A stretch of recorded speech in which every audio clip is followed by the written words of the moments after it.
আজকে রান্না করা হচ্ছে লাউ। তো লাউ দিয়ে এই দেখো মাছ রান্না করা হবে। তো এই যে মাথা আছে আর লাউটা এই যে মশলা দিয়ে এখানে কষানো হচ্ছে, একটু ভাজা ভাজা করে নেওয়া হচ্ছে। তো এই যে বন্ধুরা দেখো কতটুকু হয়ে গেল, আর লাউয়ের থেকে এই জলগুলো বেরিয়েছে। তো এটা শুকিয়ে গেলে তারপরে ঝোলের জন্য জল দেওয়া হবে। আর জলটাই দেখো গরম করে নেওয়া হচ্ছে। তো এই যে বন্ধুরা দেখো ঝোল ফুটে উঠেছে। তো এখন এই যে মাছগুলো দেওয়া হবে। এখন বন্ধুরা দেখো মাছগুলি দেওয়া হলো, আর দুটো মানে মাথা ছিল এক পিস, তো সেটা দুভাগ করা হয়েছে। আর এখন দেওয়া হবে ধনেপাতা। ধনেপাতা দেওয়া হলো। তো এই যে দেখো এখন একটু আর একটু ফুটবে। তো আজকে এই যে রেসিপিটা, পুরো রেসিপিটা মাই বানাচ্ছে।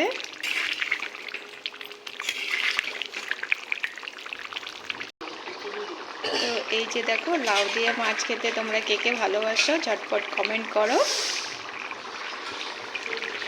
আর সামান্য একটু চিনি দেওয়া হবে এখানে। তরকারিতে চিনি দিয়েই খাই, যে কোনো তরকারি বলো, একটু সামান্য একটু চিনি দিই। একটু মিষ্টি মিষ্টি হলে ভালো লাগে বন্ধুরা। তো বন্ধুরা এই যে দেখো লাউ দিয়ে মাছ হয়ে গেছে।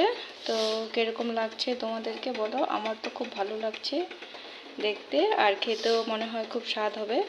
আর মায়ের হাতের রান্না যেরকমই হোক সেটাই স্বাদ লাগে বলো।